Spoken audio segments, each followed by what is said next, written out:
विद्यार्थी मित्रांनो, वर्ग 11वीच्या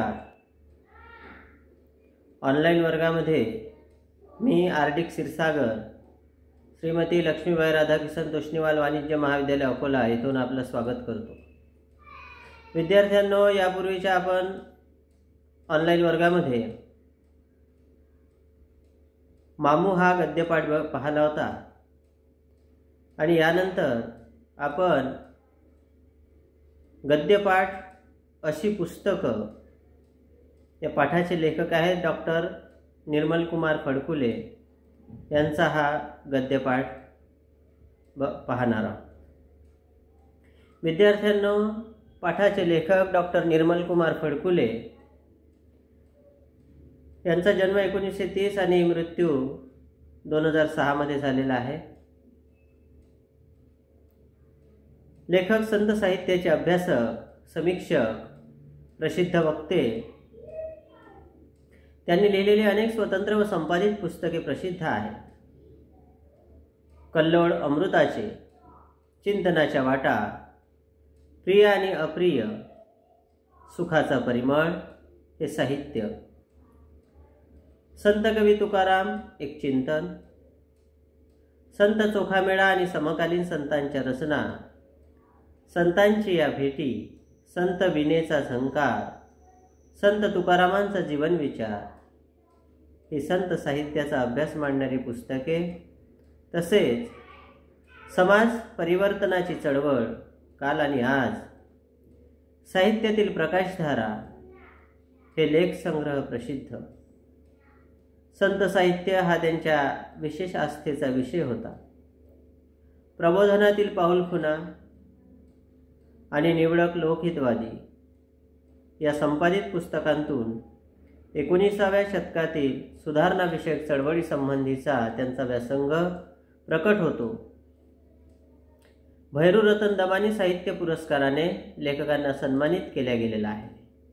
विद्यार्थ्यांनो, अशी पुस्तके या प्रस्तुत पाठामध्ये माणसाच्या जडणघडणीत असलेली पुस्तकांची भूमिका व्यक्त झाली आहे। पुस्तकांचे महत्त्व वर्णन करताना पुस्तक वाचनाचा व्यापक दृष्टिकोन लेखकाने व्यक्त केला आहे। जन्मभर भावनिक सोबत करणारी पुस्तके ही जगण्याची हिंमत वाढवतात आणि प्रेरणा देतात। पुस्तके ही मानवी जीवन आनंदी व अर्थपूर्ण करतात। हा विचार प्रस्तुत पाठातून व्यक्त करताना लेखकाने जगातील सौंदर्यपूर्ण वस्तू म्हणजे पुस्तक हा व्यापक दृष्टिकोन आपल्यासमोर विद्यार्थ्यांनो या पाठामधून मांडलेला आहे। विद्यार्थ्यांनो, प्रस्तुत पाठ आपण बघूया। आपल्यासमोर जर पुस्तक असेल तर अशी पुस्तकं हा पृष्ठ क्रमांक 11 वरचा पाठ्यपुस्तकातील पाठ आपण काढावा। विद्यार्थ्यांनो, लेखक म्हणतात की काही पुस्तकं आपल्याला झपाटून टाकतात। अंतःकरणात भावनांची प्रचंड खळबळ उडवून देण्याची त्यांच्यात शक्ती असते। अशी पुस्तकं कधी विसरता येत नाही। दीर्घकाळ टिकणाऱ्या सुगंधाप्रमाणे ती पुस्तकं मनात दरवळत राहतात। उत्तम साहित्यकृतींचं वाचन करत राहणं यासारखं दुसरं उत्तेजक आणि आनंददायक काही असेल का?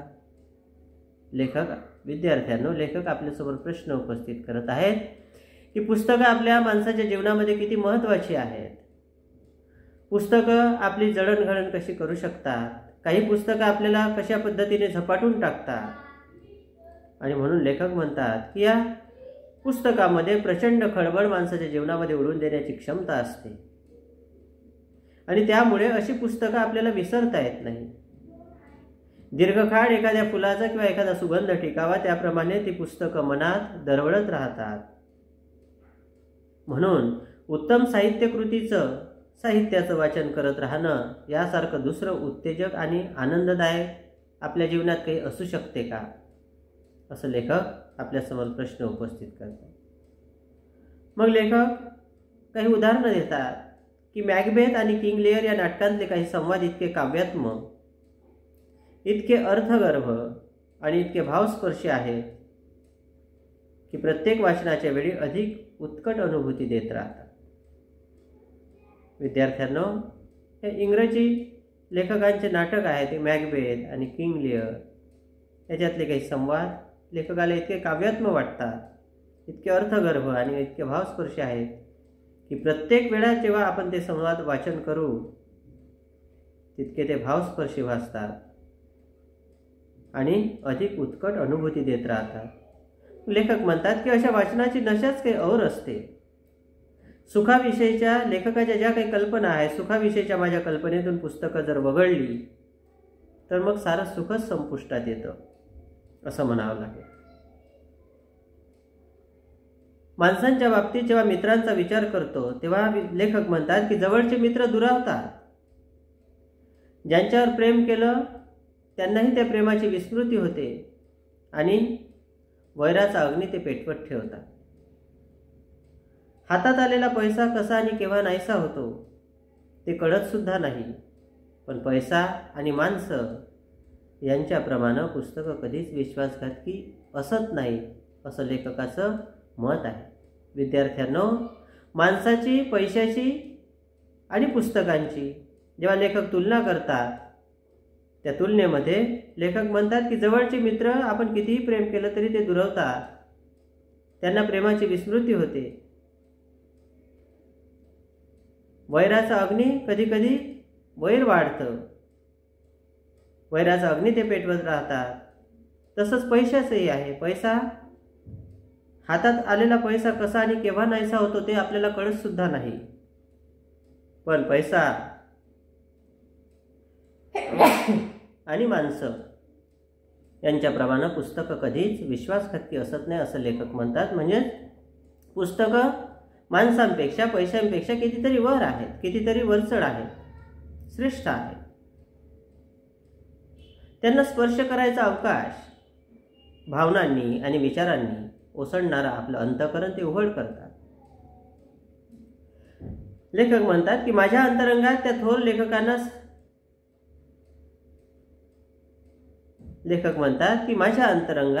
थोर लेखकानं साठवलेलं हे भांडार तुझंच आहे. जे आवडेल ते खुशाल घेऊन जा, असंच जणू पुस्तकं आपल्याला सांगत असतं असं लेखक म्हणतात.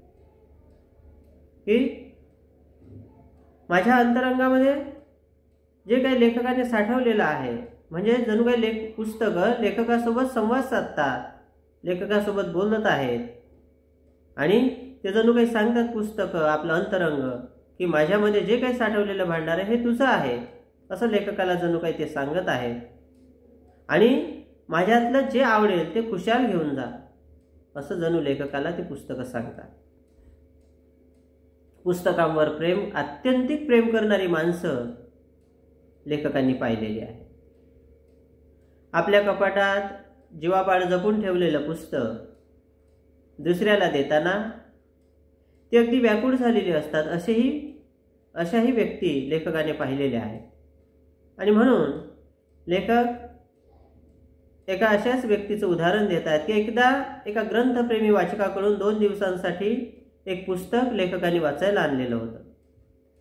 ते देताना तो ग्रंथप्रेमी, ग्रंथांवर प्रेम करणारा व्यक्ती लेखकाला काकुळतीने सांगत होता की अतिशय काळजीपूर्वक वापरा, दुसऱ्याच्या हाती देऊ नका. पुस्तकाची पानं मुडकू नका. कोणताही मजकूर पेन्सिलीनं किंवा शाईनं अधोरेखित करू नका. वरचं कव्हर काढू नका. 3ऱ्या दिवशी कटाक्षानं मला पुस्तकं परत करा. या ज्या काही सूचना त्या ग्रंथप्रेमी व्यक्तींनी लेखकाला पुस्तक देताना दिल्या, त्यामुळे लेखकाला अपमानकारक वाटलं. माफ करा, त्या लेखकाला अपमानकारक वाटल्या नाहीत. ह्या सूचना होत्या त्या व्यक्तीच्या, कारण ती व्यक्ती जी पुस्तकावर प्रेम करणारी जी व्यक्ती होती आणि दुसऱ्याकडे ते पुस्तक देताना जी काही काळजी पुस्तकांची घ्यायची असते ती काळजी घेण्यासाठी अनेक सूचना लेखकाला ती व्यक्ती करतात. आणि म्हणून की अतिशय ती काळजीपूर्वक वापरा. आणि दुसऱ्याच्या हाती देऊ नका. पुस्तकाची पानं मुळकू नका. कोणताही मजकूर पेन्सिलीनं किंवा शाईने अधोरेखित करू नका आणि वरचं कव्हर काढू नका. आणि शेवटची 3ऱ्या दिवशी कटाक्षानं मला पुस्तक परत करा. लेखक म्हणतात की या ज्या काही सूचना मला त्या व्यक्तीने दिल्या, ग्रंथप्रेमी व्यक्तीने दिल्या, त्या लेखक म्हणतात की मला अपमानकारक वाटल्या नाही. कारण हातात पडलेल्या कोणत्याही पुस्तकाशी निर्दय चाळा करणारे अनेक पुस्तक शत्रू लेखक म्हणतात की मी पाहिले आहे. त्यांच्या हिशेबी छापलेलं एक चोपडं म्हणजे पुस्तक. त्याला कसलं महत्त्व द्यायचं? पुस्तकाचा उपयोग तरी किती? म्हणजे हे असे प्रश्न त्या पुस्तक शत्रू माणसांच्या मनामध्ये कदाचित उपस्थित होत असावे असं लेखक म्हणतात. भूक लागल्यावर ते शिजवून थोडंच खाता येतं. पुस्तक वाचलं की त्याचं महत्त्व संपलं असं त्या व्यक्तीला वाटत असतं. ती व्यक्ती लेखकाच्या दृष्टीने पुस्तक शत्रू आहे. वेडे लोक वाङ्मयात अनेक रस असतात असं म्हणतात. जर तहान लागल्यावर तुमच्या कालिदासाच्या शाकुंतलातील रस पिणं शक्य आहे काय? हाही प्रश्न त्या पुस्तक शत्रू माणसाच्या मनामध्ये निर्माण होतो. फार तर एकदा वाचावं किंवा चाळावं आणि मग येईल त्या भावानं फुकून टाकावं. ही जी भूमिका आहे पुस्तक शत्रू माणसाची, ती मात्र लेखकाला पटत नाही. अशी अनेकांची विचारसरणी असते असं लेखक म्हणतात. पण त्या पुस्तकप्रेमी माणसानं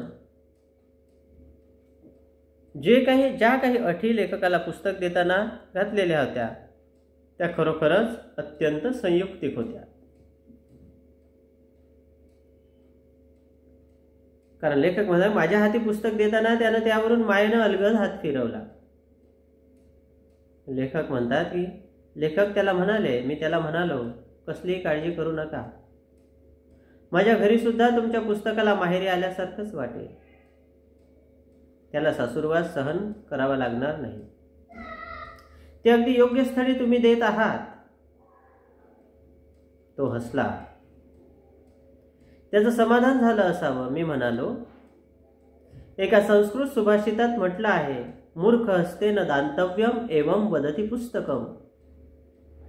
मूर्खाच्या हाती मला देऊ नका असं पुस्तकाचं म्हणणं आहे.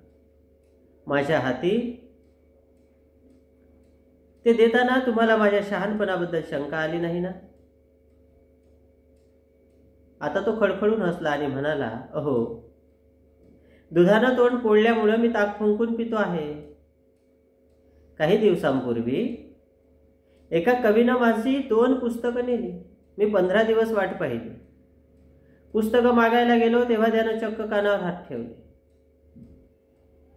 आपण पुस्तकं आणलीच नाहीत असं त्याचं म्हणणं आहे. आता काय करणार? पुस्तकं गिळंकृत करणं म्हणजे माझ्या दृष्टीनं भयानक प्रकार आहे. तेव्हापासून मी ठरवून टाकलं की प्रत्यक्ष परमेश्वर आला तरी त्याला पुस्तक द्यायचं नाही. माझी पुस्तकं हीच माझी अपत्य. वाचायला भरपूर ग्रंथ असले तर मी जन्मठेपेची शिक्षा सुद्धा आनंदानं सहन करीन. पण पुस्तकं नसतील तर राजवाडा सुद्धा मला स्मशानासारखा वाटेल. सहज माझ्या मनात विचार आला. असे निष्ठावंत वाचक आता दुर्मिळ झाले. लेखक म्हणतात की त्या व्यक्तीने जे काही सांगितलं आणि जो काही अनुभव त्या व्यक्तीला, पुस्तकप्रेमी व्यक्तीला पूर्वी आलेला होता की एका कवीने जे 2 पुस्तकं नेलेली होती आणि तेव्हा काही दिवसांनी ती परत मागायला गेले तर त्यांनी कानावर हात ठेवले आणि आपण ती पुस्तकं आणलीच नाही. अशा पद्धतीने ती व्यक्ती, अशा पद्धतीचा व्यवहार जेव्हा त्या कवीकडून त्या पुस्तकप्रेमी व्यक्तींसोबत झाला आणि त्यामुळे मग अशा पद्धतीच्या ज्या काही सूचना या पुस्तक देताना त्या आलेल्या होत्या. आणि म्हणून मग ती व्यक्ती म्हणतात की ही पुस्तकं गिळंकृत करणं हा त्या व्यक्तीच्या, पुस्तकप्रेमी व्यक्तीच्या दृष्टीने भयानक प्रकार आहे. आणि म्हणून तो जो काही अनुभव आला तेव्हापासून ती व्यक्ती म्हणते की मी ठरवून टाकलं की प्रत्यक्ष परमेश्वर जरी पुस्तक मागायला आला तरी त्याला पुस्तक द्यायचं नाही. माझी पुस्तकं हीच माझी अपत्य आहे. वाचायला भरपूर ग्रंथ असले तर मग जन्मठेपेची शिक्षा सुद्धा लेखक म्हणतात, ती व्यक्ती म्हणते की आनंदाने मी सहन करेन.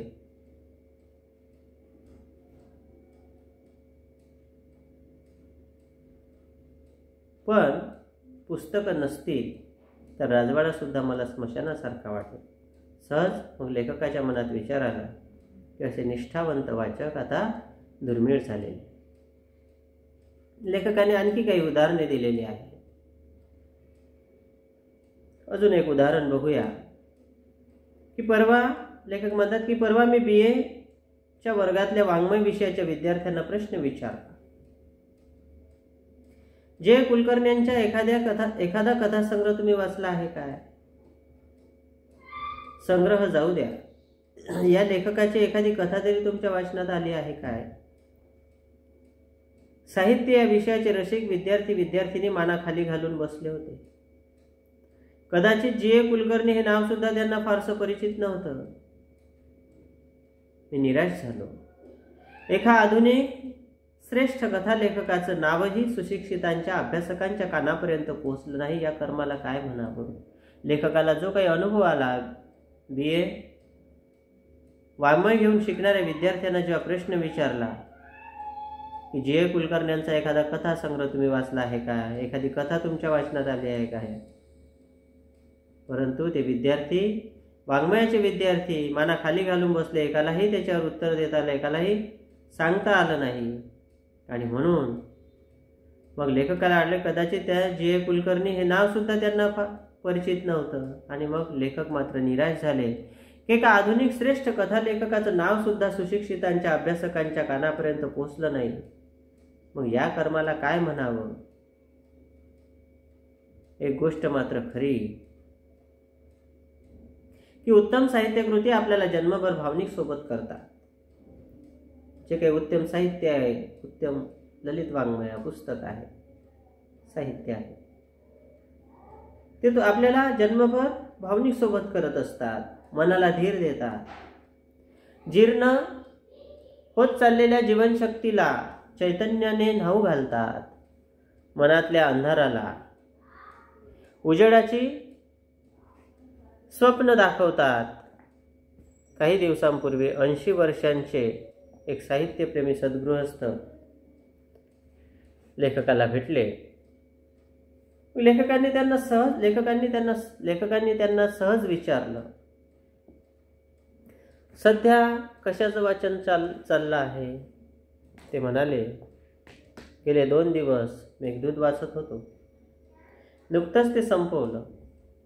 आता टॉल्स्टॉयची ॲना कॅरेनिना ही कादंबरी हाती घेतली आहे. मी काहीशा आश्चर्यानं त्यांना म्हणालो, या वयात मेघदूताची रुची कशी काय वाटते? ते थोडेसे रागावून म्हणाले की रसिकतेचा आणि वयाचा संबंध जोडणं हेच अरसिकपणाचं आहे. कलात्मक आनंद देणारं श्रेष्ठ साहित्य मला म्हातारा होऊ देत नाही. गांधीजींची आत्मकथा, व्हिक्टर ह्युगोची आणि मुन्शी प्रेमचंदांची कादंबरी, रवींद्रांची गार्डनर व गीतांजली, शेक्सपियरचं नाटक किंवा शेक्सपियरांची नाटकं, तुकारामांचे अभंग, असं विविध प्रकारचं आणि अनेक रंगाढंगांचं पण रसमय साहित्य वाचनाचा मी जन्मभर शौक केला. नवं पुस्तक दिसलं की ते केव्हा हस्तगत होईल अशी बेचैनी आजही मला वाटते. या पुस्तकांनी तर मला जिवंत ठेवलं आहे. शेक्सपियरची सर्व नाटकं माझ्या संग्रहात आहेत, याचा मला अभिमान वाटतो. सुंदर पुस्तकांवरून नुसता हात फिरवणं सुद्धा केवढं सुखाचं आहे. लेखक म्हणतात की ही जी काही पुस्तकं आहेत, मेघदूत असेल, गीतांजली असेल, तुकारामांचे अभंग असतील, शेक्सपियरांची नाटकं असतील, हे सगळं आहे की त्या पुस्तकावरून, या अशा सुंदर पुस्तकावरून नुसता हात सुद्धा फिरवणं कितीतरी सुखावं आहे. कधी कधी बऱ्याच दिवसांत चांगलं पुस्तक वाचायला मिळत नाही. अशा वेळी मी सुद्धा, लेखक म्हणतात, की जुन्या साहित्याकडे वळतो. खरं सांगायचं तर साहित्यात जुनं आणि नवं असं काही असत नाही. केवळ काळाच्या अपेक्षेने हे शब्द आपण योजतो. ज्ञानेश्वरांचे अभंग कोणत्या अर्थानं जुने आहेत आणि कुसुमाग्रजांची कविता कोणत्या दृष्टीने नवी आहे. आपल्या सोयीसाठी आपण हे शब्द वापरतो. विद्यार्थ्यांनो, ही जी काही पुस्तकं आहे, मग मराठीतलं संत साहित्य असेल, मराठीतली विविध नाटकं असतील, कादंबऱ्या असतील, इंग्रजी साहित्य असेल, शेक्सपियरांची नाटकं असतील, हे सर्व जे काही साहित्य आहे हे जीवनातलं धन आहे. आणि मग लेखक म्हणतात की बऱ्याच दिवसात नवीन जर पुस्तक एखादं मिळालं नाही, चांगलं पुस्तक वाचायला मिळालं नाही, तर मग जुन्या साहित्याकडे अजून लेखक वळतात. आणि खरंच लेखक म्हणतात की खरं जर सांगायचं तर साहित्यात जुनं आणि नवं असं काही नसतं. केवळ काळाच्या अपेक्षेने आपण शब्द योजतो. पण ज्ञानेश्वरांचे अभंग कोणत्या अर्थानं आपल्याला जुने ठरवता येते किंवा आहे. कुसुमाग्रजांची कविता कोणत्या दृष्टीने नवी आहे, मात्र जुनं नवं या पद्धतीचे शब्द आपण केवळ आपल्या सोयीसाठी वापरतो. मग लेखक म्हणतात की मी एके दिवशी अत्यंत विमनस्क अवस्थेत होतो. त्या दिवशी माझा एक कलावंत मित्र एका अपघातात मरण पावला होता. जगण्यासाठी त्याच्याजवळ कितीतरी सुंदर सामग्री होती. कलावंतांचं जीवनमान